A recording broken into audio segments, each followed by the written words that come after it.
this Project Complete Marking Tips video, I am going to demonstrate 4 types of text editing. Click in the marker.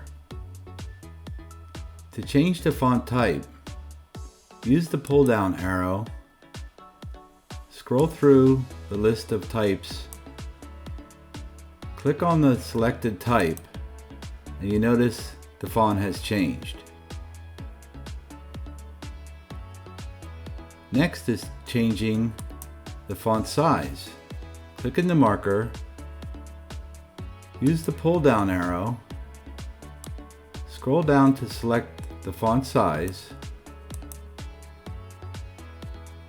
and you have changed the font size. Next, font alignment. With these icons, as you click through, you can set your font alignment.